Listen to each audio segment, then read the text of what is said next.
Salut, c'est Gaëlle. Bienvenue sur Yoga by Inspirit. Oh là là, déjà le 28e jour de notre voyage reconnexion. Je sais pas toi, mais moi je suis assez impressionnée. Je trouve que le temps il est passé quand même pas mal vite. Aujourd'hui, tu l'as vu dans le titre, je vais te proposer de t'élever. On va s'envoler, un peu comme les oiseaux. Ça te tente? Prêt?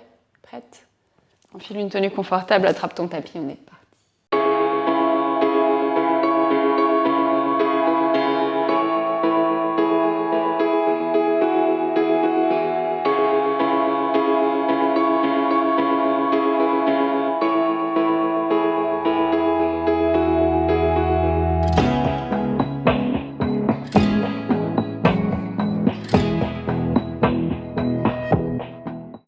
Ok, on va commencer allongé sur le dos aujourd'hui.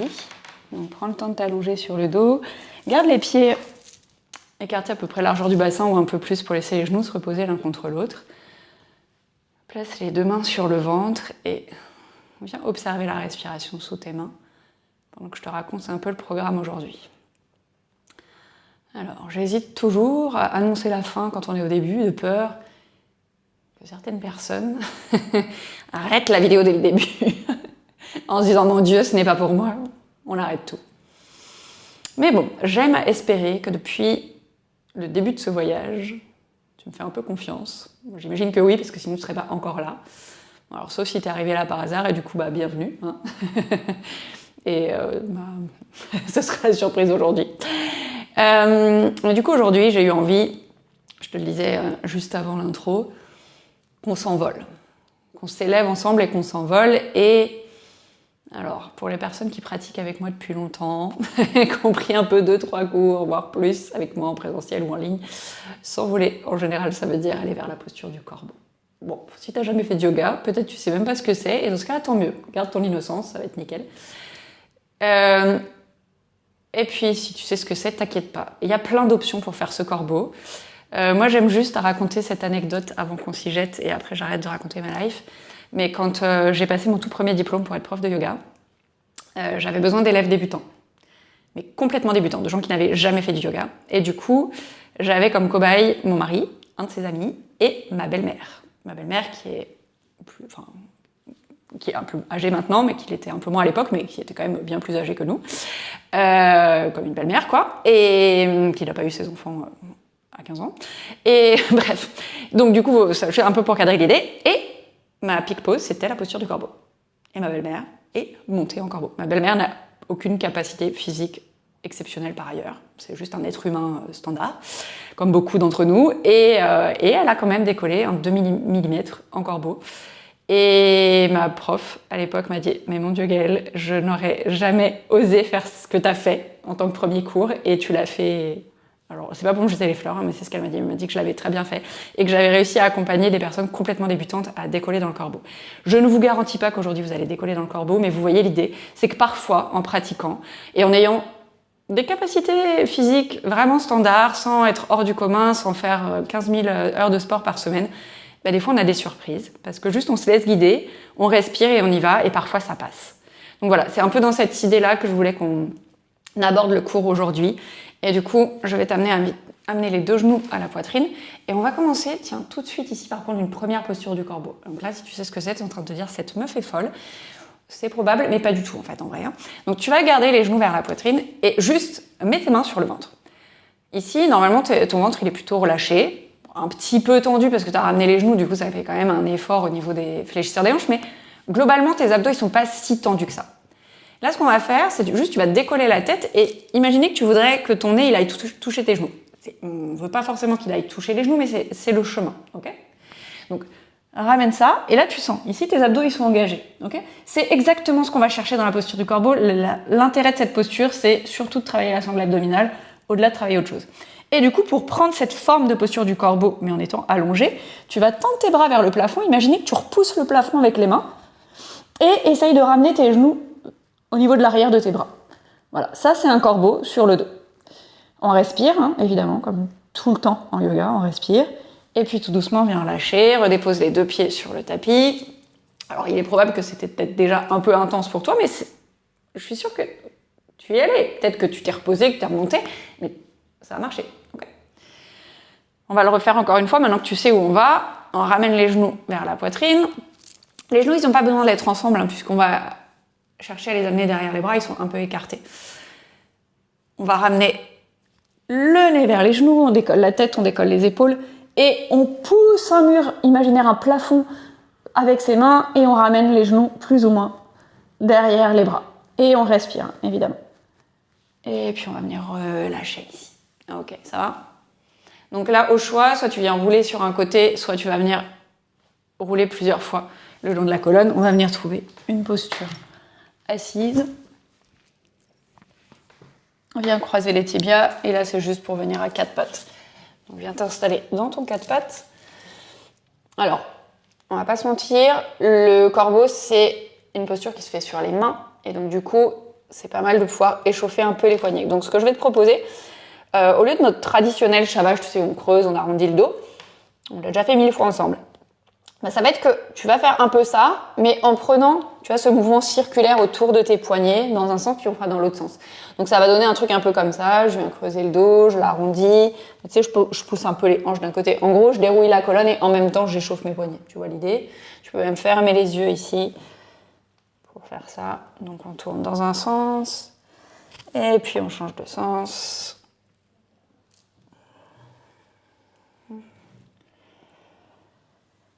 Et puis on revient dans un quatre pattes.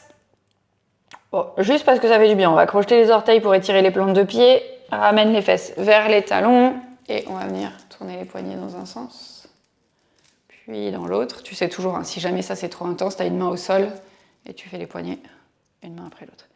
Ok, on revient ici à quatre pattes. Et on va venir tourner les doigts vers les extérieurs et on va faire des petits mouvements de gauche à droite pour continuer à échauffer ses poignets. On revient au centre et si c'est accessible, peut-être que tu peux ramener les doigts plus ou moins vers les genoux. Si ça l'est pas, tu t'arrêtes là où c'est accessible.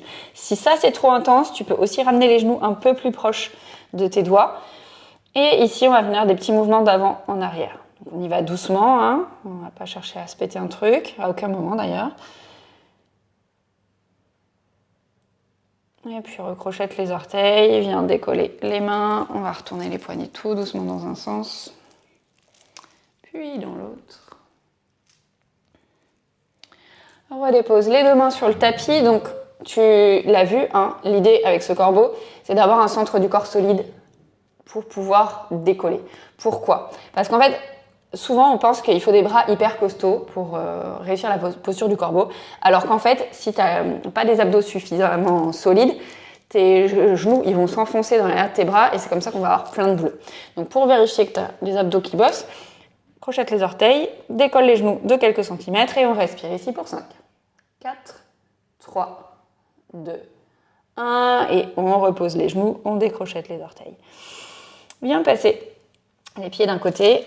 On va descendre les fesses sur le tapis. On va avoir une deuxième façon de prendre ce corbeau. Donc tout à l'heure, tu l'as vu, on était sur le dos. Là, on va le faire sur les fesses. Parce qu'une des appréhensions principales et une des raisons principales pour lesquelles souvent on ne réussit pas le corbeau, c'est parce qu'on a peur d'aller se pencher vers l'avant et de s'écraser le visage au sol. Ce que je comprends, j'ai eu cette peur pendant très très longtemps. Ça m'a pris vraiment très longtemps de réussir à apprivoiser cette posture du corbeau. Donc, pas de souci. Si ça fait partie de tes peurs, c'est ok. Après, il y a d'autres raisons qui sont plus physiques, de l'ordre de la flexion des poignets, l'engagement, enfin, la possibilité d'engager, d'avoir des abdos qui sont solides, enfin, voilà, un peu de souplesse aussi, on va pas se mentir. Mais voilà, l'idée, c'est aussi de pouvoir trouver d'autres alternatives pour réaliser ce corbeau et du coup travailler la force et la souplesse en excluant en fait cette peur qui pourrait faire qu'on n'y va pas. Ok ? Donc, la première option, c'était sur le dos. La deuxième, c'est sur les fesses. Donc, ça va ressembler un petit peu quand on fait la posture du bateau, tu sais, cette posture-là. On va faire un peu ça, mais version corbeau. Donc, on va se pencher légèrement vers l'arrière. Cette fois-ci, tes bras, ils vont être comme parallèles au sol. Et à nouveau, tu vas flexer les mains pour imaginer que tu repousses un mur devant toi. Pourquoi? Parce que on finira par mettre les mains au sol et il faudra repousser le sol. Donc, je repousse le plafond, là, je repousse un mur.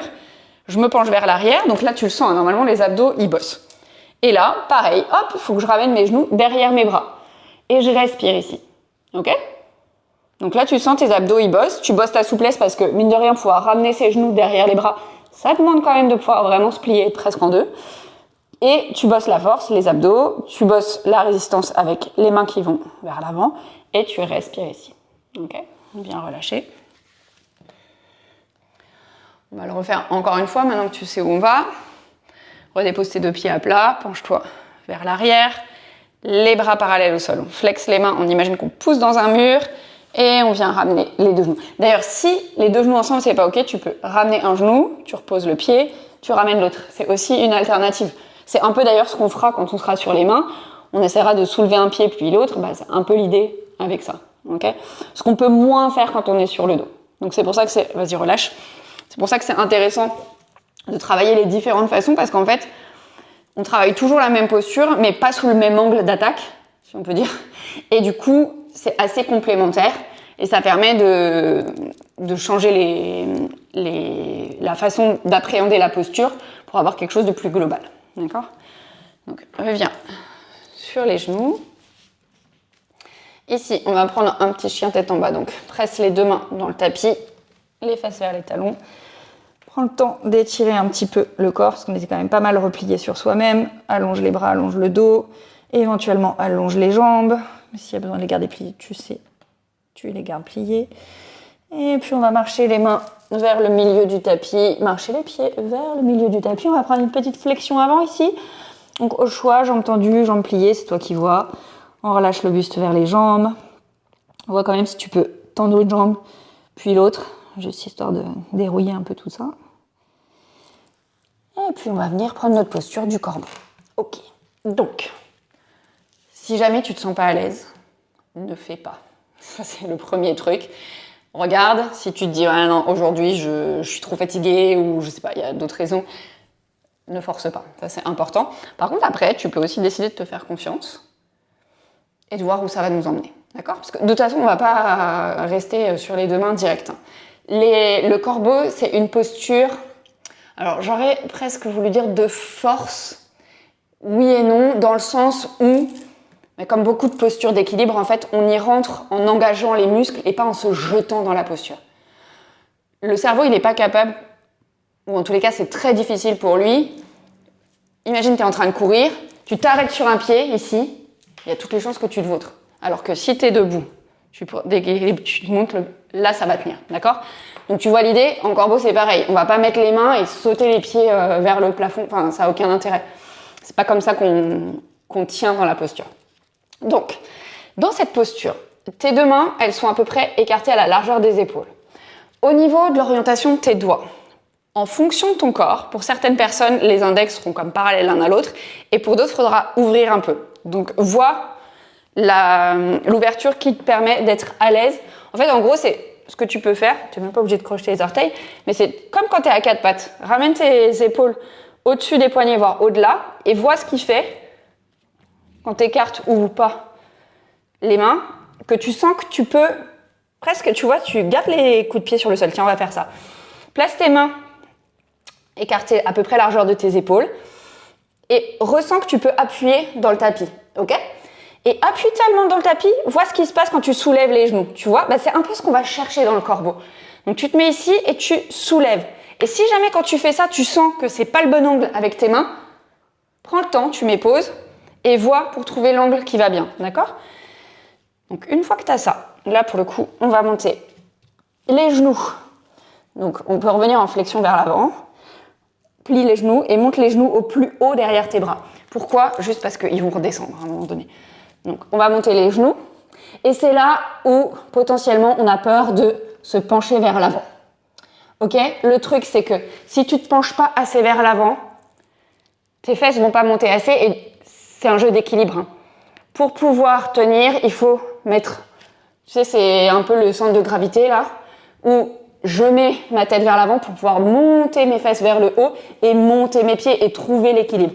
Si tu gardes la tête trop haut, tes fesses, elles vont jamais monter. Tu vois, typiquement, si je suis là, mes fesses, elles vont pas monter.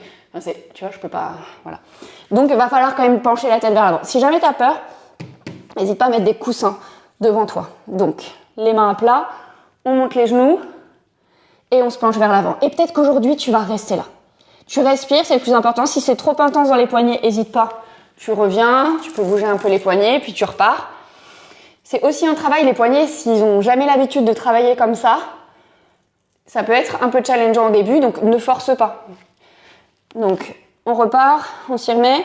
Donc ça, c'est une vidéo, vraiment, faut pas hésiter à la refaire et en mettant pause s'il y a besoin. On se penche vers l'avant et puis on peut rester là.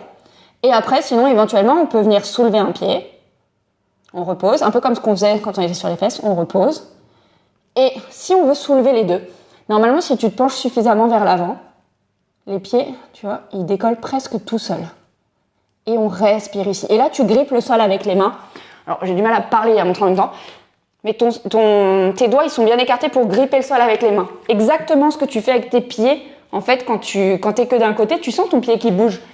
Là, c'est la même chose qui se passe avec tes mains. Tu grippes le sol avec les mains. Ok, on le refait encore une fois. Et puis après, on va ralentir un peu. Parce que mine de rien, ce sont des postures qui parfois stressent un peu. Ça fait un peu monter le cardio. Donc, récap tes mains.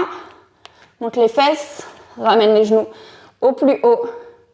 Penche-toi vers l'avant et tu respires surtout, tu respires. Et là, tu vois, est-ce que tu gardes les pieds au sol? Est-ce que tu peux lever un pied, puis l'autre? Et juste, tu respires ici.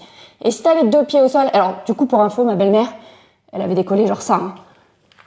Tu peux dire, ah, c'est pas grand-chose. Mais c'était énorme, c'était énorme. Voilà, donc prends le temps de redescendre. Tu vois, moi, je me suis déjà assise sur mes fesses. Viens, tout doucement, ramener les fesses au milieu du tapis. On va venir s'allonger tranquillement sur le dos. Viens serrer les genoux à la poitrine. Retrouve ton souffle. Tu peux bouger un petit peu d'un côté et de l'autre. Viens ouvrir les bras. On va prendre la torsion d'un côté.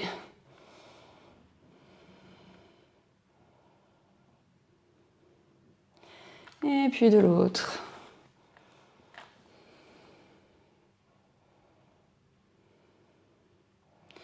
Et puis vraiment, reviens au centre. Juste, je reviens sur ce qu'on a fait pendant le cours. Si jamais cette histoire de poignet, c'est pas OK, du coup, tu as les deux autres versions.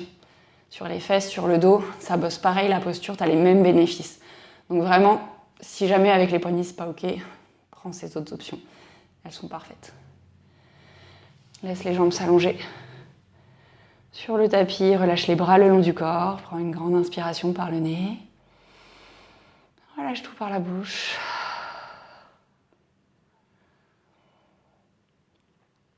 Laisse ton corps se déposer complètement sur le tapis sans effort.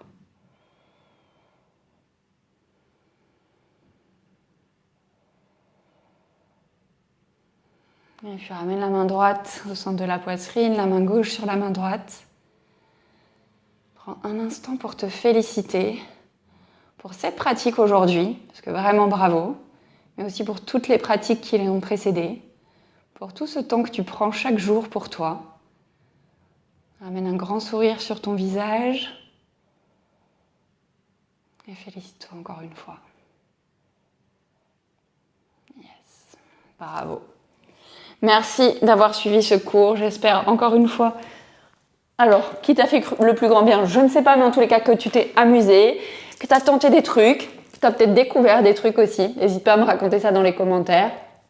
Comme toujours, si ça t'a plu, n'hésite pas à lâcher un pouce en l'air, à t'abonner à la chaîne si ce n'est pas encore fait. Il nous reste 2 jours de voyage. Hanging there, on y est presque.